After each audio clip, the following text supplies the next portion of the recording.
జాగ్రత్త కొన్ని విలువైన సంగతులు మనం విందాం, త్వరగా ముగించుకునే ప్రయత్నం చేద్దాం. ప్రస్తుత సంఘాల్లో ప్రథమమైనది సత్యము. ఆ సత్యము కరువైపోయింది. సంఘాలకి సత్యం ఎప్పుడు నిలబడుతుందంటే వివరణాత్మకమైన బోధ ఉండాలి. ఏముండాలి? వివరణాత్మకమైన బోధ, వివరముగా చెప్పాలి. నెక్స్ట్, ఈ వివరణాత్మకమైన బోధ ఉండాలి అన్న ఈ వర్డ్ లేదా ఈ లైన్ ఇప్పటికిప్పుడు మనం కొత్తగా క్రియేట్ చేసింది కాదు. బైబిల్లో ఉన్న ఉపదేశకులు ఫాలో అయ్యారు దాన్ని, బైబిల్లో ఉన్న పెద్దలు దాన్ని ఫాలో అయ్యారు. దాన్ని ఆ విధముగా వాళ్ళు నడిచారు కనుకే సత్యము ఈరోజు వరకు మన దగ్గర వరకు రావాల్సి వచ్చింది. అంటే ఒక బోధ, ఒక సత్యము సమాజంలో స్థిరముగా పాతుకుపోవాలి అంటే వివరణాత్మకమైన బోధ ఉండాలి. ఈరోజు వివరణాత్మకమైన బోధ లేదంటే వివరముగా మాట్లాడే బోధ లేదు ఇప్పుడు. మరి ఏం బోధలు ఉన్నాయంటే కరెంటు విషయాల మీద, అంటే ఎక్కడో జరుగుతున్న పేపర్ న్యూస్ల మీద, ఎక్కడో జరుగుతున్న విదేశీ వార్తల మీద, ఎక్కడెక్కడో జరుగుతున్న వార్తల మీదే ఈరోజు సువార్తలు తిరుగుతున్నాయి తప్ప ఈరోజు ఒక వచనం వెనకాల వచనం, అధ్యాయం వెనకాల అధ్యాయం, పుస్తకం వెనక పుస్తకం, ఒక వచనాన్ని జాగ్రత్తగా అబ్జర్వ్ చేస్తూ చదువుకునేంత వివరణాత్మకమైన బోధ ఈ రోజుల్లో ఉందా? లేదు, కనుమరుగైపోయింది. అందుకే ఇంత చక్కటి ఈ సత్యమైన ఈ వాక్యాన్ని మనం ధ్యానిస్తున్నప్పుడు దీన్ని ధ్యానించడం కొన్నిసార్లు మనం విఫలమవుతున్నాం. అందరం విఫలమవుతున్నాం. ఎందుకంటే ఈ విషయాన్ని మనం వివరించడంలో మనకి ఈ మధ్య ఆతృత ఎక్కువ ఉంది. చాలామంది స్పీకర్లకు ఆతృత ఏంటంటే సడన్గా సొసైటీలో ఏదో ఒక వార్త జరుగుద్దండి. ఆ సొసైటీలో ఏదో ఒక వార్త జరిగిన వెంటనే ఇప్పుడున్న ప్రసంగికులు అడావుడు ఏంటి చెప్పినా ముందుగా ఆ వార్త నేను మాట్లాడాలి, మా ఆతృత, ముందుగా నేను మాట్లాడాలి. ఎందుకు మాట్లాడాలంటే ముందుగా నేనే స్పందించానని తెలియాలి. ఏదో ఒక వార్త, మొన్న అక్కడ ఆస్ట్రాయ్ పడింది, ముందుగా నేను మాట్లాడు. బైబిల్లోంచి ఆస్ట్రాయిల్ ఎక్కడున్నాయి, ఆకాశంలోంచి పడే రాళ్ళు ఎక్కడున్నాయి, 2 రెఫరెన్స్ తీయడం, ఆస్ట్రాయిడ్ మీద ప్రసంగం చేయడం. నా మాటలు అర్థమవుతున్నాయా? ఏదో ఒక విషయం అన్నమాట. మొన్న కలకత్తాలో ఏదో జరిగింది, కోల్కత్తా, దాని మీద కొన్ని మెసేజ్లు.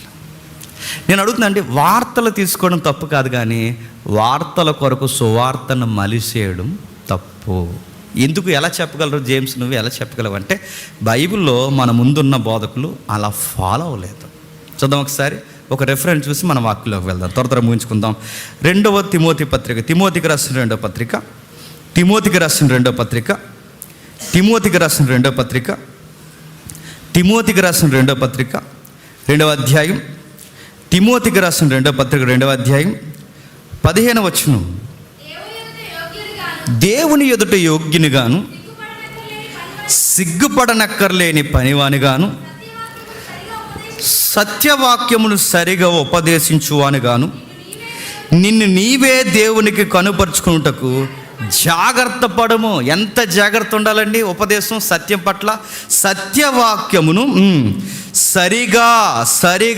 సరిగా ఉపదేశించువానిగాను. సరిగా అంటే వివరణాత్మకంగా బోధించే బోధకుడిగా నువ్వు రెడీ అవు. ఎవరికి చెప్తున్నారు? పౌలు గారు చెప్పండి, తిమోతి గారికి చెప్తున్నాడు. ఏమని చెప్తున్నాడు? వివరణాత్మకంగా మాట్లాడు, అర్థవంతంగా మాట్లాడు, సత్యవాక్యమును సరిగ్గా విభజించు, అర్థవంతంగా విభజించు. ఎందుకంటే నువ్వు ఎవరికి కనబడతావు వాక్యం చేతబట్టుకున్నప్పుడు? జేమ్స్ అని నీవు, లేదా పలానా బోధకుడని నీవు ఎవరికి కనబడతావంటే సాక్షాత్తు దేవుడికి కనబడతావు. దేవుడు వచ్చి అరే ఎవడరా ఈ గంటన్నర వాక్యం చెప్పింది అనగానే సిగ్గుపడనక్కర్లేని పని వాళ్ళ దేవుని దగ్గరికి వెళ్ళి, దేవా ఈ గంటన్నర వాక్యము నేనే చెప్పాను ప్రభువా, నువ్వు ఉన్నట్టుగా నువ్వు రాయించినట్టుగానే నేను వివరించాను ప్రభువా అని సిగ్గుపడనక్కర్లేని పనివానిగా ఆయనకి ఆన్సర్ చేసే ధైర్యం నా దగ్గర ఉండాలి. ఆ మాటలు అర్థమవుతున్నాయా? అంటే వాక్యాన్ని సరిగ్గా విభజించాలి. విభజించకపోతే సువార్తలోనికి దుర్వార్తలు వచ్చేస్తాయి, సువార్తలోనికి అనవసరమైన విషయాలు వస్తాయి, సువార్తలోనికి పనికిమాలిన విషయాలు వస్తాయి. ఒక టెక్స్ట్ని వచనం వెనకాల వచనం వివరణాత్మకంగా వివరించాలి. ఎలా అండి? ఎవరైనా ఫాలో అయ్యారు ఈ ప్యాటర్న్ అంటే ఫాలో అయ్యారు. ఒకసారి చూద్దాం. నెహెమ్యా గ్రంథం 8వ అధ్యాయం, నెహెమ్యా గ్రంథం 8వ అధ్యాయం నెహెమ్యా గ్రంథం 8వ అధ్యాయం, నెహెమ్యా గ్రంథం 8వ అధ్యాయం 7-8 వచనాలు చూడండి.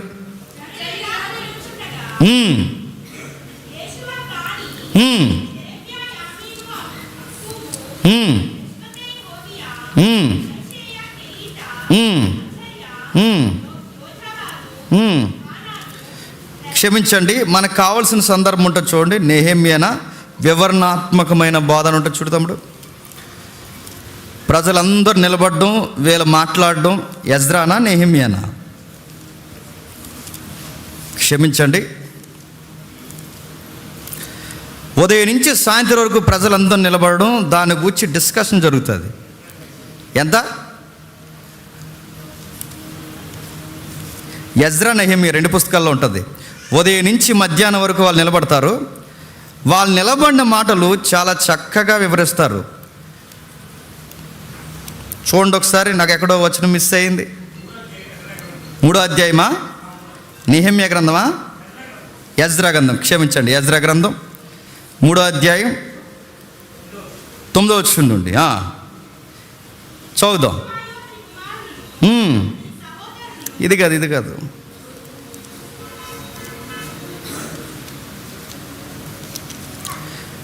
నెహెమ్యా గ్రంథమే ఉంటుంది చూడండి.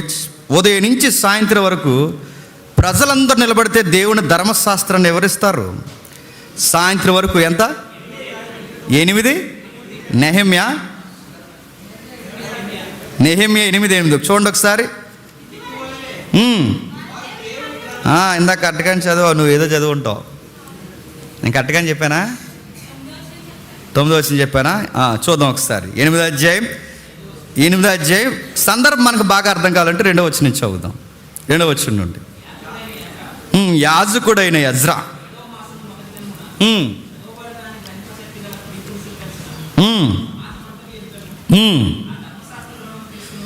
ఆ ధర్మశాస్త్రాలను తీసుకొని వచ్చి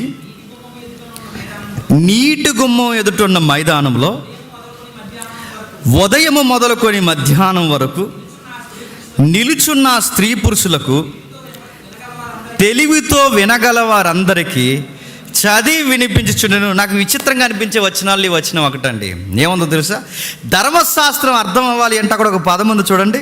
చెప్పండి, అక్కడ ఒక పదం చూడండి. తెలివితో వినగలిగిన వారందరికీ. అంటే కాస్త వాక్యం అర్థం కావాలంటే గుర్తుపెట్టండి, వినగలిగే ఆసక్తి ఉండాలి, వినగలిగే కాస్త జ్ఞానం ఉండాలి. వాక్యం అర్థం చేసుకోవడానికి కూడా జ్ఞానం ఉపయోగించాలంటే ఖచ్చితంగా ఉపయోగించాలి. నువ్వు జ్ఞానం ఉపయోగించకపోతే కొన్ని విషయాలు నీకు అర్థం కావు. అందుకే ఉదయం నుంచి సాయంత్రం వరకు ధర్మశాస్త్రం చదువుతున్నాడు. ఎప్పటి నుండి? ఉదయం మొదలుకొని మధ్యాహ్నం వరకు. ఉదయం మొదలుకొని మధ్యాహ్నం వరకు. నేను అడుగుతున్నానండి, ఉదయం స్టార్ట్, ఇప్పుడు నైట్ స్టార్ట్ అయింది మనకి, ఇప్పటి నుంచి రేపు మధ్యాహ్నం వరకు మీకు వాక్యం చెబుతూ ఉంటారా? చెప్పండి. మరలా మీకు ఏం చేస్తాం? మీకు ఫ్యాన్లు వేస్తాం, లైట్లు వేస్తాం, సౌండ్ పెట్టాం, స్క్రీన్ పెట్టాం. మీకు మళ్ళీ వెనకాల అదిగో చూడండి చక్కటి బీజిఎం వెళ్తుంది. చక్కగా నిత్యం మిమ్మల్ని అటెన్షన్లో ఉంచి వాక్యం మీద ఫోకస్ పెడితే ఇంత చేస్తే 9 అయ్యేసరికి మొఖాలు మారిపోతాయి మనకి. ఇంకా వదలలేటి జేమ్స్ అని. వాళ్ళు ఉదయం నుంచి సాయంత్రం వరకు మనకు కుర్చీలు ఉన్నాయి, మనకు ఫ్యాన్స్ ఉన్నాయి, మనకు అవైలబిలిటీ ఉంది, మీకు దగ్గరలో వాటర్ ఉంది. వాళ్ళు ఎక్కడున్నారంటే ఓపెన్ ఏరియాలో అలా నిలబడి ఉన్నారట. ఉదయం నుంచి సాయంత్రం వరకు, ఉదయం మొదలుకొని మధ్యాహ్నం వరకు అలా నిలుచుని స్త్రీ పురుషులు నిలుచుని అలా నిలబడితే ఎవరో కొందరు వ్యక్తులు, ఎజ్రా లాంటి వారు, నెహెమ్యా లాంటి వారు నిలబడి వాక్యం అలా చదువుతుంటే అలా విన్నారంట. అంతే, ఇక నిలబడి ఉదయం నుంచి మధ్యాహ్నం వరకు ఆపలేదట. మనకి చెప్పిన గంట దాటితే మన మొఖాలు ఎకారం అయిపోతాయి మనకి. ఉదయం మీటింగ్కి వెళ్ళామనుకోండి, మన మనసు ఏమనిపిస్తుందో తెలుసా? ఉదయం వెళ్ళాంగా అనిపిస్తుంది మనకి. ఉదయం సరిపోతులేదు, దేవుడు అర్థం చేసుకుంటాడు మళ్ళీ, మరి అంతే. ఉదయం మీటింగ్కి వెళ్తే సాయంత్రం మీటింగ్కి వెళ్తే రేపు ఉదయం కనబడం, ఉదయం ప్రేయర్ ఎక్కువ చేస్తే సాయంత్రం ప్రేయర్కి సెలవు. కానీ వీళ్ళు చూడండి, వాళ్ళు ఎంత ఆసక్తి ఉంది కనుక చదువుతున్నారు. మొట్టమొదటి ఏం చేయాలి అంటే అక్కడ చదువుతున్నాడు చూడండి, మళ్ళీ చదువు 3వ వచనం. నీటి గుమ్మములు ఎదుటున్న మైదానంలో ఉదయం మొదలుకొని ఆ స్త్రీ పురుషులకు, తెలివితో వినగల వారందరికీ వినిపించుచూ వచ్చెను. మొట్టమొదటి సూత్రం పాటించాలి. ఒక వాక్యాన్ని స్పష్టముగా చదవాలి. ఎంత స్పష్టంగా అంటే అందరికీ అర్థమై వినబడేలా చదవాలి. మనం అలా మనం నోట్లో చదువుకుంటాం మనం. అందుకే మన క్రిస్టియన్లో ఉన్న ఒక గొప్ప అలవాటు ఏంటంటే, పాత మెయిన్ లైన్ చర్చిలు ఎక్కడైనా మీరు చూడండి, మెయిన్ లైన్ చర్చిలో వాక్యపట్నం జరుగుతున్నప్పుడు అందరు లేచి నిలబడతారు. చూసారు? అదొక గౌరవం అండి. అందరు లేచి నిలబడతారు. అందరికి అర్థమయ్యేలా స్పష్టంగా చదివేలా బిగ్గరగా చదివేవారిని ఎదరికి పిలిపించి వారానికి ఒక అధ్యాయం చదివిస్తారు. పైగా ఒకరు చదువుతుంటారు, మరొక ఆయన ఆ చదివిన దాన్ని మళ్ళీ ఆయన చదువుతాడు. మనకు ఎంత గౌరవం తెలుసా? దేవుని వాక్యాన్ని అందరికి అర్థమయ్యేలా చదవడంలో చాలా గౌరవం, చాలా దీవెన ఉంది. మనం గుర్తుపెట్టుకోండి. నాకు ఉందిలేండి ఈ అలవాటు ఒకటి, చాలామందికి ఉంది ఈ అలవాటు. దేవుడు మార్చును గాక, మేము మార్చుకోను గాక. అలవాటు ఏంటంటే, కొంతమంది వాక్యాలు చదువుతుంటే మనం ఏమంటామంటే అంటుంటాము. అని కొడతారు. అయ్యా చెప్పండి, కాదు, చదవాలి. అక్కడ చెల్లి చదువుతుందా, ఆ చెల్లి వెనకాల కూడా నేను ఏం చేయాలి? స్పష్టంగా చదవాలి. ఎందుకంటే అలా ఉన్నదే నువ్వు చదువుతున్నావు, అలా ఉన్నదే నేను చదువుతున్నాను. మనం ఇద్దరం చదివి ప్రజలకు ఆ విషయాన్ని ధృవీకరిస్తున్నాం. కోర్టులో కూడా ఎలా ఉంటుందో తెలుసా సీను? ఆల్రెడీ తెలిసిన విషయమైనా బిగ్గరగా చదువుతారండి. అది ఏదైతే జడ్జిమెంట్ కాపీ ఉందో ఆ వర్డ్ ఒక్క వర్డ్ చాలు లైఫ్ని మార్చడానికి. చాలా బిగ్గరగా చదువుతారు. కొన్ని పదాలు చాలా స్పష్టంగా వెళ్ళిపోవాలి. అందుకే వాక్యానికి ఉన్న మొదటి గౌరవం ఏంటంటే, సత్యవాక్యమును సరిగా విభజించాలని తిమోతికి చెప్పాడు. ఎలా విభజించాలంటే దీనికి ప్యాటర్న్ ఉంది. మొట్టమొదట వాక్యాన్ని అందరికి వినబడేలా చదవాలి. రెండవది ఏంటి? 7వ వచనంలో జనులు ఎలాగ నిలుచుండి యేషువ, బాని, సెరెబ్యా అని చెబుతూ మనకు కావలసిన వచనం, లేవీయులను ధర్మశాస్త్రము యొక్క తాత్పర్యమును తెలియచెప్పిరి. ఇటువలననే వారి దేవుని గ్రంథమును స్పష్టముగా చదివి వినిపించి జనులు బాగుగా గ్రహించినట్లు దానికి అర్థం చెప్పండి. 3 భాగాలు వచ్చే చెప్పండి. 1 స్పష్టముగా చదవాలి, 2 తాత్పర్యం చెప్పాలి, 3 చెప్పండి అక్కడ 3 స్పష్టముగా అర్థమయ్యేలా మాట్లాడాలి. తాత్పర్యం అంటే ఇప్పుడు మన బైబిల్ ఉందండి, బైబిల్ ఉంది, ఇది గ్రాంధికం. మనకు అర్థమయ్యేలా వివరించేదాన్ని తాత్పర్యం అంటారు. చిన్నప్పుడు పద్యం చెప్పి తాత్పర్యము రాయం. పద్యం అంటే గుర్తొచ్చింది. మొన్న మధ్య ఆయన ఎవరు ఇస్తుందో పెద్ద కౌంటర్ లాగా, డయాస్ మీద ఇద్దాం, కౌంటర్ది ఇక్కడ ఇద్దామా, డయాస్ మీద ఇద్దాంలేండి, డిబేట్ జరగాలని ప్రార్థన చేయండి. ఎందుకంటే స్కూల్ పిల్లల పుస్తకాలు తెచ్చి అక్కడ ఎవరించి అదో పెద్ద లాజిక్ లాగా, సైంటిస్ట్ లాజిక్ మరి ఎవరిచ్చారు ఏటో ఆ లాజిక్. ఏనుగు మీద దేవుడు ఆయన అన్నాడట. అంటావా అన్నాడు. అనాలి కదనియా అంటుంది ఆవిడ. అనాలి కదనియా అన్నప్పుడు అప్పుడు చూద్దాంలేండి ఎందుకు అనాలి, ఎందుకు సరే వదిలేయండి. తాత్పర్యం చక్కగా చెప్పాలి. తాత్పర్యం అంటే విషయం అర్థమయ్యేలా చెప్పాలి.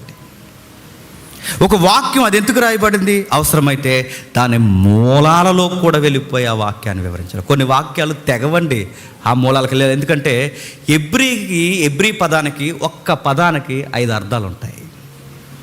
అంటే ఆ ఒక్క పదం విషయం ఇంకా బాగా అర్థం అవడానికి అది ఎన్ని పదాలు ఎక్స్పోజ్ చేస్తుందంటే 5-6 పదాలు ఎక్స్పోజ్ చేస్తుంది. మన తెలుగులో 2 ఉంటాయి, ఏకవచనం, బహువచనం. వాళ్ళకి 3వది కూడా ఉంటుంది వాళ్ళకి. అందుకే వాళ్ళ పదాల్లో ఉన్న పదం ఏంటి చెప్పిన త్రిత్వం ఉంటుంది వాళ్ళకి. ఎప్పుడైనా మాట్లాడదాం, ఎబ్రీ సౌండ్స్ ఎలా ఉంటాయి మాట్లాడదాం. అందుకే వివరణాత్మకంగా మాట్లాడాలి, స్పష్టముగా మాట్లాడాలి. అంటే ఉదయం నుంచి మధ్యాహ్నం వరకు ఎజ్రా లాంటి వారు, నెహెమ్యా లాంటి వారు, లేదా ఈ ధర్మశాస్త్ర ఉపదేశకులు ఇలాంటి వారు ఏం చేస్తున్నారు, లేదా నెహెమ్యాని పక్కన పెట్టండి, ఇలాంటి ఎజ్రా లాంటి ఉపదేశకులు ఏం చేస్తున్నారంటే ముందు వాక్యాన్ని స్పష్టముగా చదువుతారు. రెండవది దాని యొక్క తాత్పర్యం చెబుతారు. 3వది గ్రహించేలాగా. అందుకే అర్థమైందా లేదా, అర్థమైందంటేనే బండి ముందుకు వెళ్ళాలి. అర్థమైందా లేదా, దీని వాక్యం చెప్పే విధానం నేను అడుగుతాను. ఇవన్నీ ఎప్పుడు చెప్పాలి తెలుసండి? బైబుల్ ట్రైనింగ్లో ఉన్న వాళ్ళు చెప్పాలండి ఇవన్నీ. కానీ ఎందుకు ఇలాంటివి మనం చెప్పాల్సి వస్తుందంటే, దుర్బోధనని అర్థం చేసుకోలేకపోతున్నారంటే చాలామందికి ఏం తెలియట్లేదు చెప్పండి, బేసిక్స్ తెలియట్లేదు, అందుకు చెప్పాల్సి వస్తుంది. అరే ఇది దుర్బోధనని కూడా చెప్పలేకపోతున్నామంటే బేసిక్ లేక, ఫౌండేషన్స్ లేక, మౌలిక పునాదులు లేక. మీరు ఎక్కడ నేర్చుకున్నారంటే పుస్తకాల పురుగులం మేము, సురేష్ గారిని నేను కానీ పుస్తకాల పురుగులం మేము, చదివాం నేర్చుకున్నాం. మీరు కూడా చదవండి, నేర్చుకోండి, చదవాలి. అందుకే ఇక్కడ విషయాన్ని మనం ధ్యానిస్తుంటే మనకు అర్థమవుతుంది ఎలా చెప్పాలి, చక్కగా వివరణాత్మకంగా చెప్పాలి. ఎలా వివరించాలి? ఈ వాక్యం మనకు అర్థం కాలేదనుకోండి, ఈ వాక్యాన్ని అర్థం చేసుకోవడానికి మళ్ళీ మరొక వాక్యాన్ని తీసుకునే వివరించాలి. దానికి మళ్ళీ కథ చెప్పకూడదు. అసలు ఈ నెహెమ్యా అంటే ఎలాంటివాడంటే, ఒక అడవిలో ఒక పులి ఉండేది. ఆ పులి ఒంటరిగా తిరిగేది. ఆ పులికి ఇంకొక రాజు ఉండేవాడు. ఆ రాజు దగ్గర ఈ పులి పనిచేసేది అని చెప్పి, ఇప్పుడు ఆ పులి అంటే ఎవరు అనుకుంటున్నావు? నెహెమ్యా అనకూడదు.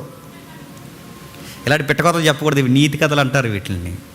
కొంగ బావ కథ, నక్క బావ కథ, పులి బావ, అందరూ బావలే. ఈ బావల కథలన్నీ చెప్పి ఈ నీతి సూత్రాలు చెప్పకూడదు. బైబిల్కి బాగా వినండి, బైబిల్ని అర్థం చేసుకోవడానికి ఆ ఉదాహరణ కూడా గుర్తుపెట్టుకోండి. ఆ ఉదాహరణ కూడా అది రియాలిటీగా ప్రాక్టికల్గా ఉన్న ఉదాహరణ అయితే మంచిది.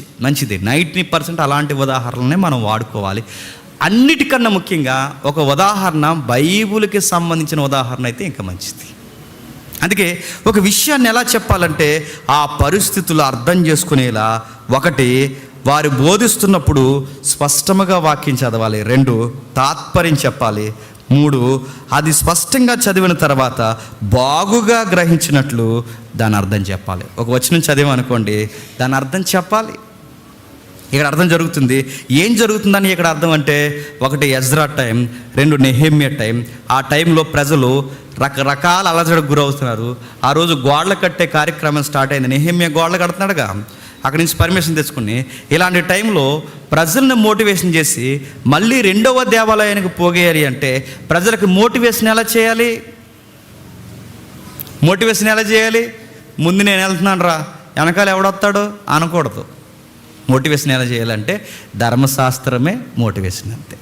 వాక్యమే చెప్పండి వాళ్ళని ప్రభావితం చేయాలి. అందుకే ఆ వాక్యాన్ని చదివి వాళ్ళకి అర్థమయ్యేలా వాక్యాన్ని వివరించారంట. ఈరోజు వాక్యాలు వచనం వెనకాల వచనం చక్కగా వివరించేది, లేఖనాధారంగా వివరించి బోధిస్తే ఇష్టపడే సంఘాలు ఉన్నాయండి. ఇంత చక్కగా ఇది వచ్చిన వివరణ, ఇది దీని మూలాలు ఇవి అని వివరిస్తే ఇష్టపడే సంఘాలు ఉన్నాయా? మనకి ఎంతసేపు ఏం కావాలి చెప్పినా ఏదో ఒక క్యారెక్టర్ స్టడీ, మనకు దీవెళ్ళు, ఏం కంగారు పడుకో, దేవుడు నీ చేయబట్టుకోడు, ప్రపంచంలో ఎవరు చేయబట్టుకోడు, నీ వైపే చూస్తున్నాడు అంటే మనకు బాగుంటుంది.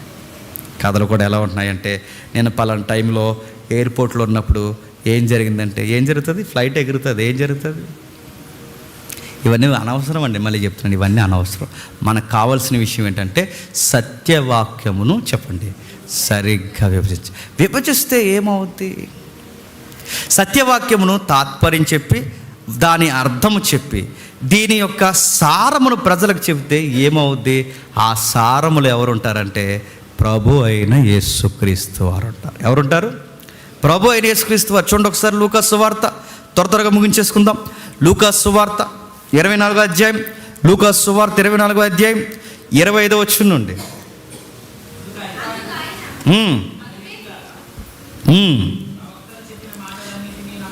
ప్రవక్తలు చెప్పిన మాటల అన్నీ విని అన్నిటినీ నమ్మని మందమొద్దులారా, తన మహిమలో ప్రవేశించడం అగత్యము కాదా? ఆయన వారితో చెప్పి, మోసేయు సమస్త ప్రవక్తలను మొదలుకొని నన్ను గూర్చి తన్ను గూర్చిన వచనముల భావము వారికి తెలిపని. ఇప్పుడు చెప్పండి, వాక్యాలు విభజించుకుంటూ వెళ్ళిపోతే, ధర్మశాస్త్రం నుంచి కూడా మనం విభజించుకుంటూ వెళ్ళిపోతే ఆ వాక్యాల భావాల వెనకాల ఎవరున్నారట? తన్ను గూర్చి. మరలా నేను చెప్తున్నాను, వచనాలు అర్థవంతంగా, వచనాల భావం చక్కగా అర్థమయ్యేలా దాని భావం చెప్పాలి. ప్రభు ఒక మెట్టు ఇంకొకటి నేర్పిస్తున్నాడు. ఒకటి తాత్పర్యం చెప్పాలి, స్పష్టంగా చదవాలి, అర్థమయ్యేలా చెప్పాలి, వాక్య భావాన్ని ప్రజల ముందు పెట్టాలి. పెడితే ఎవరుంటారు? నేనుంటాను అన్నాడు. ఎవరు నేనంటే అక్కడ? ప్రభు అయిన యేసుక్రీస్తు. ఇప్పుడు గమనించండి, నన్ను నమ్ముకోండి అన్నాడా? బాగా వినాలి, నేను ముగించేస్తున్నాను. నన్ను నమ్ముకోండి అన్నాడా? నన్ను నమ్మేది లేఖనాలను బట్టి నమ్మమంటున్నాడా? చెప్పాలి. మన యేసుక్రీస్తుని దేనిని బట్టి నమ్మాలండి? లేఖనాలను బట్టి నమ్మాలి. ఆయన శిష్యులు మందమద్దులారా, బుద్ధి లేదురా అని ఏం తిట్టలేదు. ఆయన ఏమంటో తెలుసా? మందమద్దులారా. ఎందుకు మందమద్దులారా అంటున్నాడంటే, ఎందుకు ఆ పదాన్ని ఉపయోగించాడంటే, మీకు వచనాలు ఇంకా అర్థం అవ్వలేదా అన్నాడు. మీరు నన్ను ఏది చూసి నమ్మాలి? లేఖనాన్ని బట్టి నమ్మాలి. అంటే ఒక వ్యక్తి పరిశుద్ధాత్ముడు యొక్క నడిపింపుతో బైబిల్ని ఎవడైతే బాగా అర్థం చేసుకుంటాడో ఆ వ్యక్తి ఎవరిని బలంగా నమ్ముతాడంటే చెప్పండి, యేసుక్రీస్తు వారిని బలంగా నమ్ముతాడు. అందుకే ఎవరికైనా యేసుక్రీస్తు వారి మీద బలమైన నమ్మకం రావాలి అంటే వాళ్ళకి ఏం తెలియాలి చెప్పండి? బైబిలు బాగా తెలియకుండా యేసుక్రీస్తుని నమ్మిన వారు ఎప్పటికైనా తొలగిపోయే ప్రమాదం ఉంది. ఎందుకంటే చాలామంది పిలుస్తున్నారు చూసారా, మతోన్మాదులు, వచ్చేయండి వచ్చేయండి వచ్చేయండి, ఆ బైబిల్లో తప్పులు ఉన్నాయి, వచ్చేయండి వచ్చేయండి అంటే, అవును నాకు అలాగే అనిపించిందని వెళ్ళిపోతున్నారు. ఎందుకు వెళ్ళిపోతున్నారంటే వీళ్ళ క్రీస్తుని ఎలా చూస్తున్నారు తప్ప క్రీస్తుని ఈ బైబిల్ కళ్ళద్దాల్లోని చూస్తే ఎంతమంది మతోన్మాదులు వచ్చినా, ఎన్ని వంకర మాట్లాడినా ఆయన మీద విశ్వాసం మనకి ఇంచు కూడా తొలగిపోదు, గుర్తుపెట్టుకోండి. అందుకే ప్రభు అంటున్నాడు, లేఖనాల భావంలోంచి చూడాలి. లేఖనాల భావంలోంచి మీరు ఇంటికి వెళ్ళిన తర్వాత చదవండి, మనకు టైం లేదు కనుక. అపోస్తుల యొక్క పరిచర్యలో అపోస్తులు కానీ, పౌలు కూడా అక్కడక్కడ సందర్భాలు ఉపయోగించాడు. అపోస్తులు కానీ పౌలు కానీ ఎక్కువగా వాళ్ళ మెసేజెస్ ఎక్కడ టార్గెట్ చేసేవారు తెలుసా? సమాజ మందిరాల్లో. ఎక్కడ? సమాజ మందిరాల్లో. సమాజ మందిరాల్లోని ఎందుకు ఫోకస్ చేసేవారు వాళ్ళు? సమాజ మందిరంలో ఏముంటుంది? లేఖనం ఉంటుంది, ధర్మశాస్త్రం ఉంటుంది. ఆ లేఖనం ఎత్తి అప్పుడే చదివిన ఆ లేఖనాలను బేస్ చేసుకుని వాళ్ళ వాక్యాలు చెప్పడం స్టార్ట్ చేసేవారు. అందుకే వాళ్ళ సమాజ మందిరాలను టార్గెట్ చేసేవారు. ఎందుకంటే ఆ సమాజ మందిరాలకు వెళ్ళే వాళ్ళకి ఎక్కువ ఏం తెలుస్తాయి చెప్పండి? వాళ్ళకి వాక్యాలు తెలుస్తాయి. ఆ వాక్యాలు ఎరిగిన వారికి ఆ వాక్యంలో నుంచి ఎవరిని పరిచయం చేసేవారు చెప్పండి? యేసుక్రీస్తు వారు.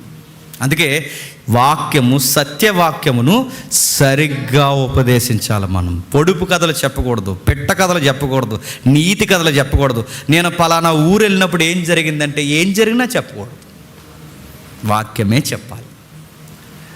నేను లేచిన తర్వాత మా ఇంట్లో ఏం జరిగిందంటే పిల్లొచ్చింది, చాలా రోజుల నుంచి నేను ఎదురు చూశాను, మా ఇంట్లో ఎలకలు ఎక్కువైపోయినాయి అనకూడదు.